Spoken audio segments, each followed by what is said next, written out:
नमस्कार दोस्तों, मैं फूलचंद यादव। जैसा कि आप देखते हैं, पहले बीजेपी विवेचना करता था या एक आपको विशेष रिपोर्ट जो है प्रतिदिन किसी न किसी चैनल पे मिलती रहती थी।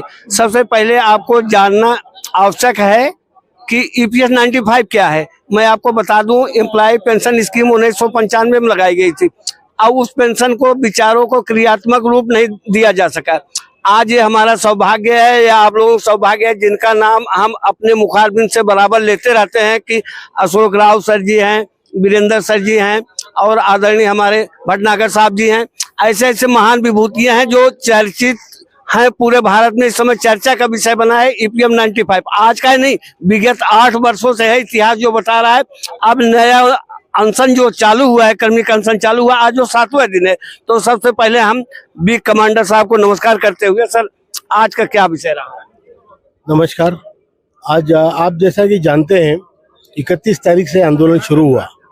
तो उत्तराखंड, उत्तर प्रदेश, दिल्ली, राजस्थान, मध्य प्रदेश, हरियाणा, पंजाब, ये राज्य यहाँ से आके गए। आज महाराष्ट्र के लोग आए थे और बड़े जोर शोर के साथ बहुत एनर्जी लेके आए थे। अब उसके बाद कल उड़ीसा की टीम आएगी और ये आंदोलन चलता रहेगा। हमारा आज 3 सांसदों ने भी यहाँ हिस्सा लिया। तीनों महाराष्ट्र से थे, अन्ना साहेब बारणे, अप्पा साहेब बारणे और ये अपने ओम प्रकाश निंबाळकर, ओम राजे निंबाळकर और ये अपने हेमंत गोडसे नासिक के। ये 3 लोग यहाँ पे आए थे। इन्होंने भी सपोर्ट किया है आंदोलन को और हमारी बात सरकार की तरफ रखने के लिए उन्होंने पूरी तरह से तैयारी की है और अपने लोगों के साथ, अन्य सांसदों के साथ भी वो जाएंगे। मुझे भी पता चला है कि यहाँ से जाने के बाद ओम राजे निंबाळकर ने हमारी बात भी रखी है, संसद ने उठाई है। तो ये अच्छे संकेत है। सर देखिए, आपके अंदर शालीनता भी बड़ी अच्छी पाई जा रही है। आप अपने शब्दों की गर्मियां भी नहीं समाप्त करते हैं। बड़े भाव विभोर होकर के तथ्यों के साथ अपनी बात को आप रखते हैं। अगर हम इस बात को कहें कि 9 दिन चले 2.5 कोस, रात भर अंडे पकाए सुबह कच्चे रह गए, खोदा पहाड़ निकली चुहिए, तो इतने बड़े आंदोलन जो 8 साल से चला है, इस पर कौन सी कहावत सही मानी जाएगी? देखो, अंडे क्या बोले आपने? अंडे रात भर अंडे पकाए सुबह कच्चे मिले। अगर आग सच्ची हो और अगर वो पूरी विधि सही हो, आपके बनाने में सत्यता हो, वो कच्चे नहीं रह सकते। वो कहावत ही है। जो काम हम दिल से करते हैं और जो काम में सच्चाई है, उस काम को अपयश आ ही नहीं सकता। यादव जी, हम अपयशी नहीं होंगे, हम जीतेंगे, जल्दी जीतेंगे, विजयी होंगे। और आदरणीय प्रधानमंत्री जी इस तरफ ख्याल बिल्कुल करेंगे। आपको वादा भी किया है 2 बार? बिल्कुल 2 बार वादा किया है और जल्दी से जल्दी ये काम होने वाला है, होना चाहिए।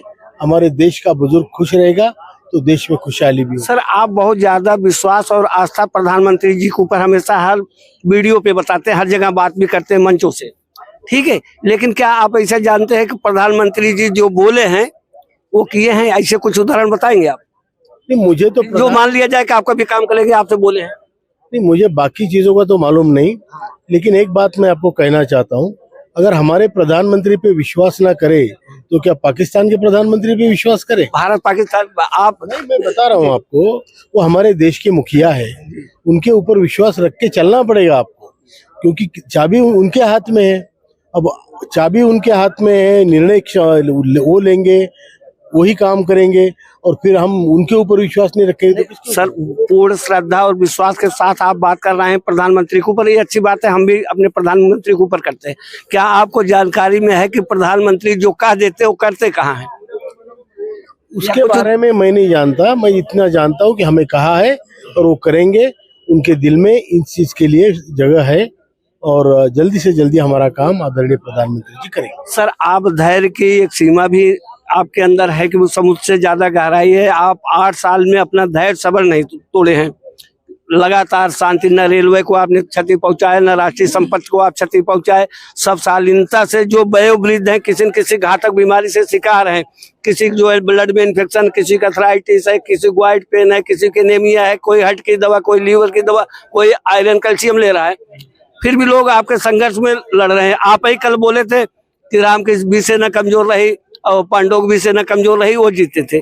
लेकिन आप बताइए, आपके दिल की गहराई, आपके अंदर इतनी धैर्य क्षमता कहाँ से आ जाती है जो आंदोलन करने के बाद, इतना जनसमूह के बाद आपके अंदर उद्वेलन की भावना नहीं आती है? नहीं, अगर अगर हमारे गुस्सा होने से, उद्वेगित होने से, उत्तेजित होने से अगर काम बन सकता तो हम वो भी कर लेते, लेकिन उससे काम नहीं बनेगा। काम आपको आपके लॉजिक से, आपके लोगों से, आप देखिए, मेरी बात छोड़िए, जो लोगों को आपने कहा इतनी बीमारियां हैं, वो लोग कहाँ से धैर्य लाते हैं? यादव जी, एक बात है, ये बीमारियां, मृत्यु, जन्म, इससे भी बड़ी चीज होती है स्वाभिमान, इज्जत। जो इज्जत होती है ना, स्वाभिमान होता है, उसके लिए आदमी लड़ता है। फौजी क्यों मरता है वहां जाके?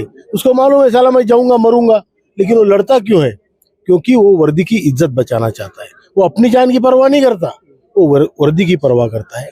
वही चीज है कि ये लोग, इनको मालूम है कि जो जिल्लत की जिंदगी हम जी रहे हैं, जो दिन रात हम धक्के खा रहे हैं, अपने घर में हमें मान सम्मान नहीं है, तो इसीलिए वो उठ खड़े हुए हैं कि हम अपना स्वाभिमान पाएंगे। जितनी भी बची खुची जिंदगी ईश्वर देगा, 5 साल 10 साल, वो जिंदगी वो सम्मान से गुजारना चाहते हैं। सर, हमारे साथ में बैठे हैं राजू भटनागर जी, जो है काफी अच्छे हैं। आज बहुत दिन के बाद आप भी दिखे हैं, और तीनों महान विभूति है जिनकी चर्चा है। आप राजू भटनागर साहब हैं, चार हैं। तो आप राजू भटनागर हैं, आप कमांडर अशोक राउत जी हैं, आप वीरेंद्र राजावत। समुंदर से भी ज्यादा गहरा दिल रखने वाले, अपनी बात को इतनी सरलता से रखते हैं। एक राज्य को 10 आदमी को जोड़ना इस जमाने में मुश्किल है। आपने भारत के 25 राज्यों में जो है लोगों को जगा दिया है। 25 राज्यों में पेंशन की डिमांड, 27 राज्य में ईपीएस की डिमांड है। सब बुजुर्ग लोग आंदोलनरत हो गए हैं इन मात्र 4 विभूतियों की वजह से।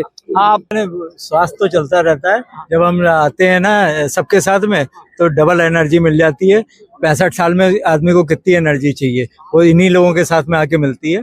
आप अभी जैसे पूछ रहे थे कमांडर साहब से कि आप क्यों नहीं कर रहे, आप आंदोलित क्यों नहीं हो रहे। जिसको रिवॉल्वर का लाइसेंस दिया जाता है तो उसको वो मालूम है कि उसके पास रिवॉल्वर है, कहाँ यूज करनी है ये उसके धैर्य पे डिपेंड करता है, वरना वो चाहे तो रोज 8-10 को लिटा सकता है। तो ये करना है, और इतनी लोगों की भीड़ को जब साथ लेके चलते हैं, और वो भी 60, 65, 70 साल के लोगों से, तो आप इनसे क्या उम्मीद कर सकते हैं कि बसें तोड़ देंगे, सड़क जाम कर देंगे, रेल तोड़ देंगे। ये धैर्य की परीक्षा ली जा रही है। और कुछ काम जो है, गांधी जी ने कभी गोली तो चलाई नहीं, फिर भी आजाद हुआ था देश। थोड़ा टाइम लगा था, पर वही धैर्य की परीक्षा है, हम लोग जीतेंगे जरूर। और ये वृद्धों का है, हर जगह वृद्धों का आशीर्वाद लिया जाता है, चाहे सरकार हो चाहे परिवार हो। वृद्धों के आशीर्वाद के बगैर कोई नहीं चल सकता। ये मोदी जी को भी समझना पड़ेगा, पूरी सरकार को भी समझना पड़ेगा, तभी जो है ये हम आगे बढ़ पाएंगे। सर देखिए, जो समाज सेवा से जन चेतना निकल करके आती है, मल्टीविटामिन च्यवनप्राश की गोलियां जो है आपको भटनागर साहब को मिलती है। प्राकृतिक ऊर्जा, जन समाज, जन सेवा है। तो सर 2 बातें आपसे भी हो जाए। आप इमोशनल बड़ी जल्दी हो जाते हैं। एक कहने का मतलब कि जो भाव होता है, ये क्रंदन भी क्या झूठा है, या निष्ठुरता है, या बेदर्दी है सरकार की। निष्ठुरता है या बेदर्दी है, या क्रंदन भी क्या झूठा है, जो मोदी तक ये पहुंच नहीं पाता है। हम गरीबों का दुनिया में बिगड़ेंगे क्या, आप बदनाम होके कहाँ जाएंगे। अभी आप माननीय कमांडर साहब से पूछ रहे थे कि मोदी जी के ऊपर आप इतना विश्वास क्यों करते हैं, तो कुछ चीजें हम आपसे शेयर करना चाहते हैं। 4 मार्च 2020 को माननीय श्रद्धेय हेमा मालिनी जी के माध्यम से, उनकी अगुवाई में, जब माननीय प्रधानमंत्री जी की मुलाकात कमांडर साहब से हुई थी, तो मैं भी साथ में था। तो उसी समय उन्होंने डॉक्टर जितेंद्र सिंह जी को दिशा निर्देश दिए थे कि इनका काम किसी हालत में करवाओ। और माननीय जितेंद्र सिंह जी ने 2 घंटे के बाद में माननीय कमांडर साहब के सामने उनके जो पेंशन विभाग के अधिकारी हैं उनके साथ में मीटिंग कराई, जो सभी आईएएस स्तर के अधिकारी थे। और मीटिंग करने के बाद में उसमें से जो सार निकला था, कमांडर साहब की आज्ञा से हम आपको बताना चाहते हैं, उसमें सार ये था कि इनके लिए 5 साल का पैकेज बना दीजिए और पैकेज बना के इनकी समस्या का समाधान निकाल दीजिए। तो जितेंद्र सिंह जी ने हमको यही कहा था कि हम एक पैकेज बना के आपको दे देंगे, आप चिंता मत कीजिए। बाद में कोरोना का समय आया, हो सकता है उसकी वजह से हमारा काम डिले हो गया हो, लेकिन इसके बाद में माननीय प्रधानमंत्री जी के दिशा निर्देश पे ही वित्त सचिव महोदय जी की मीटिंग माननीय कमांडर साहब के और उनके टीम के साथ में हुई थी, जिसमें CPFC महोदया थी और वित्त सचिव डॉक्टर T सोमनाथन जी स्वयं थे। और उन्होंने मीटिंग कराने के बाद में, क्योंकि बिना प्रधानमंत्री जी की अगुवाई के, उनके दिशा निर्देश के बिना वित्त सचिव कोई मीटिंग नहीं कर सकते हैं। और मीटिंग करने के बाद में उन्होंने सीधा कहा कि इसके अंदर स्कोप है और पॉसिबिलिटी है, तो ये काम जरूर होना चाहिए। और उसी के बाद में कई मीटिंगों का दौर माननीय कमांडर साहब के साथ में CPFC महोदया के साथ में हुआ है और ये सभी चीजें जो है प्रक्रिया में है, इसलिए हमें पूरा विश्वास है कि निश्चित रूप से हमारा काम बहुत जल्दी होगा। देखिए सर, आपका आंदोलन आशा आश्वासन तारीख पे चल रहा है, ठीक है, लेकिन समस्या यह है कि आज सरकार जो है कर्ज में डूबती चली जा रही। 2,05,000 करोड़ रुपए कर्जा ले ली। तमाम तरह की जो है लोक हित जानकारी योजना भी चला दी है, जिसपे सरकार को पैसा खर्चा करना पड़ रहा है। अब आपकी पेंशन का मामला जो है 75 लाख लोगों से जुड़ा हुआ है, 1-2 आदमी से तो है नहीं। इतनी पैसे की व्यवस्था कहाँ से करे? PFO कार्यालय के पास है नहीं। तो आप बताइए, सरकार को पेट्रोल को दाम बढ़ाना चाहिए या कोई योजना करना चाहिए या दारू का दाम बढ़ा देना चाहिए, जो पैसे आपके पेंशन के लिए आए? देखिए, हम आपको बता दें, स्पष्ट रूप से बता दें, आपके सुझाव क्या है? हाँ, मेरा सुझाव तो यही है जो हम आपको बता रहे हैं, जो जिसके ऊपर कार्रवाई चल रही है। कमांडर साहब के पास में एक फाइनेंस की टीम है। हमारी टीम ने ये सिद्ध कर दिया है, हमारे कविश जी डांगे जो है उसके अध्यक्ष हैं, उनके अंडर में एक समिति तैयार की गई थी, 9 मेंबर कमेटी, उसने इसका अध्ययन किया और अध्ययन करने के बाद में ये सिद्ध हो चुका है कि हमारे पेंशन फंड के ब्याज से ही हमें 7.5 ईयर प्लस DA दिया जा सकता है। 75 लाख मतलब 75 लाख पूरे पेंशनर, 75 लाख ये सब नहीं है। उसके अंदर स्पाउस पेंशन है, उसके अंदर जो है जो बच्चों की पेंशन दी जाती है वो पेंशन भी है, तो उसके विधवा विकलांग भी है। तो ये इसकी जो अगर गणना की जाए, उसका कैलकुलेशन किया जाए, तो वो जो इंटरेस्ट है उसका जो 51,000 करोड़ रुपए आता है वर्ष का, उससे कम में ही हमारा काम हो जाता है। इसलिए जो है किसी प्रकार के दूसरे फंड की व्यवस्था आवश्यकता नहीं है। लेकिन फिर भी अगर EPFO कुछ डिमांड करना चाहता है, डिमांड कहाँ करेगा हमें पता है।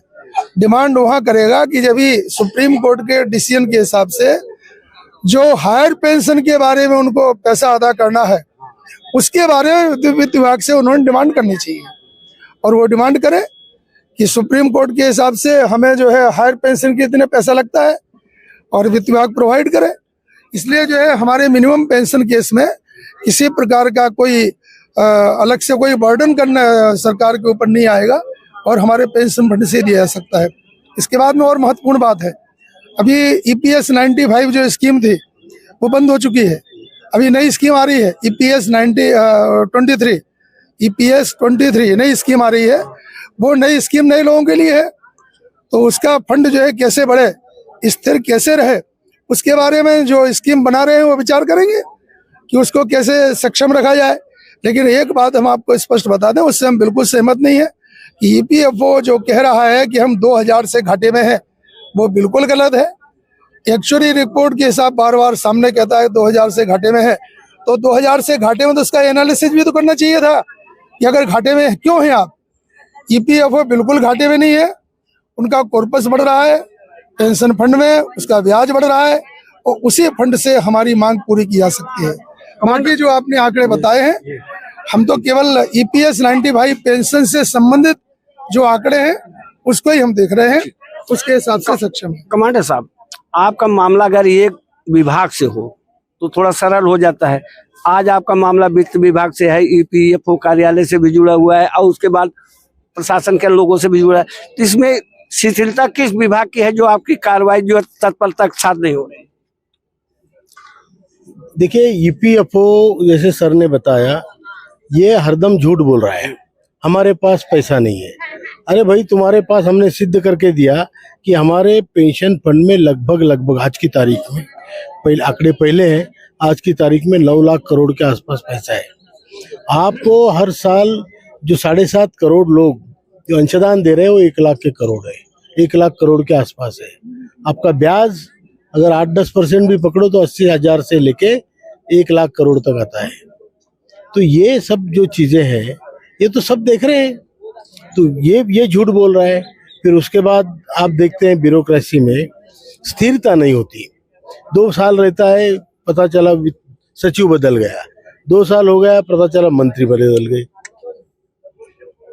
तो ये सारी चीजें हैं जो कंसिस्टेंसी, वहाँ पे जो कंटिन्यूएशन होना चाहिए वो नहीं है।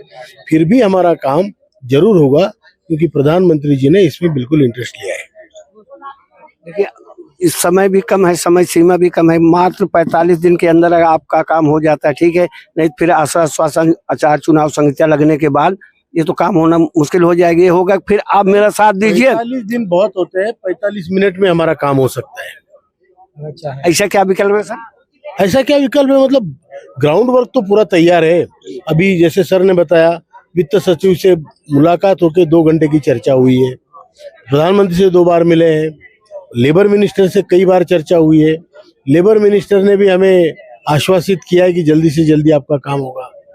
और अभी संसद का सत्र भी चल रहा है और उसके बाद आचार संहिता लगेगी, काम तो होना ही है, जल्दी होना है, क्यों नहीं होगा। दोस्तों जो लोग ईपीएस के धरना प्रदर्शन में नहीं पहुंच पाए हैं, घर पे वीडियो के द्वारा देखने समझने की कोशिश कर रहे हैं, तो आज अशोक राउत जी से जानकारी मिल गई है कि अब आपका ईपीएस का काम जो है बहुत जल्दी 45 दिन के अंदर पूरा होने वाला है। ये विशेष खुशखबरी के तौर पर आज जंतर मंतर से प्रत्यक्ष जो है आप हमारे सामने अशोक कमांडर जी के मुखारबिंदों से सुना कि बहुत जल्दी 45 दिन नहीं लगेगा, बहुत जल्दी काम हो जाएगा। आप हतोत्साहित ना हो, उत्साह में रहें, पूर्ण ऊर्जा में रहें, स्वस्थ रहें, मस्त रहें। देखते रहिए a voice for you, Phoolchand Yadav, जय हिंद।